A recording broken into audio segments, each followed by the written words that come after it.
Some people say, don't they, that social media is a bad thing. And, like everything, I don't know if you agree, chums, but it's good and bad, isn't it? Sorry, we'll have a lovely wave. Nice to see you. But it is true, isn't it? It's like everything, It doesn't matter, whatever generation you are, whether you come from the Bobby Soxers, the Teddy Boys, whatever, the swinging 60s, there's always good and bad things about anything related to youth. And of course, we see all these lunatics on TikTok doing these dares and scares, and you think, yeah, right. But that's the problem. It just is open to all. Now, what's interesting when you think about it is our current British Prime Minister, the Right Honourable Sir Keir Starmer, currently cosy in 10 Downing Street, but for how much longer? Well, not only has he now decided, of course, to give the vote to 16-year-olds in a way to try and procure to stay in there longer, but, I would say that many 16-year-olds are far more savvy than these elderly 61 plus, of course, British Prime Ministers know about. Well, now he's got another problem, because there's this. As ever, let me explain. Morning, nice to see you. Thank you so much for your time. But I know we'll have another wave, don't worry. Yes, I know, I'm just reminding myself. Now, here's the thing. I've often said this, and I know many of you will agree with me on this particular point, but when these lunatics who run big business, they take hold of a business and suddenly they bring new people in, it's always at the detriment of the hard-working people. You know the sort of thing I mean. I remember years ago when I was sort of temping, in between theatre work, working in hotels, and they brought this new boss in, and the bottom line was that we'd all be on stringer contracts, and they were going to close down certain floors, so there was even less work. But if they'd have listened to the person who they fired, the hotel would have thrived and would have been full throughout the year. You see what I mean? Here's where this gets interesting, because just about a month and a half ago now, the British Prime Minister, Keir Starmer, decided to dash up and do an audience in front of the Jaguar people. Remember that? Because he wanted to let them know that he'd secured their jobs. Oh yeah, marvellous. And this was, of course, the kickback after that disastrous woke campaign. Remember, Be Different, all of those people with pink cars and weird dancers, and it all looked like something out of an old hot gossip video, do you remember, from the Kenny Everett show? You kind of think, what are we selling here exactly? Cars? Not very clear.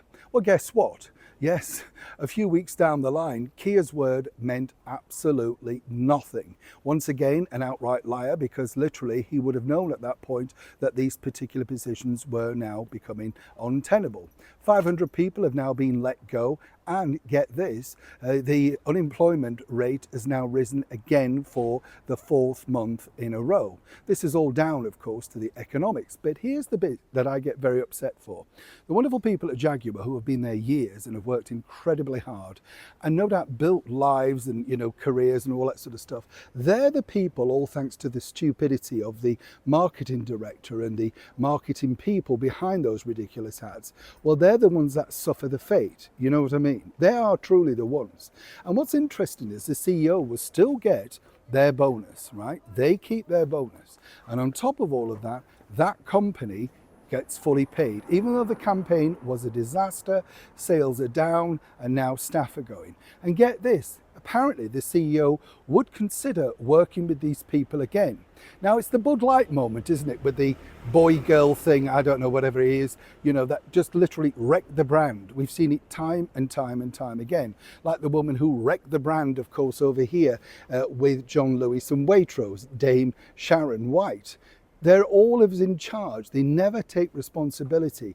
But it's you and I, the workers, the ones that actually literally are doing it because A, we might need a job. Secondly, we're doing it because we've got bills to pay. We might not love the job, but it's in the area that we live and we want to be close to our families. All of those people that are now going to be let go by Jaguar really should be reinstated. The money should be returned from the dud marketing campaign, the millions that they wasted on that, and pumped back into the company to try and secure it back. Making sure, of course, that perhaps you could almost win the customers back that you've so alienated. But of course, it never works out like that, does it? It's always the fall guy that in the end loses out. I'd love to know truly what you think to this particular story. I found it very upsetting, and if you are one of those, sort of attached to it, and my condolences, honestly, it's not your fault. Do not get depressed about it.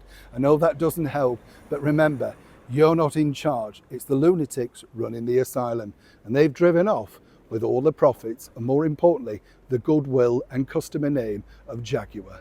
Neil Shaw, Kensington, London.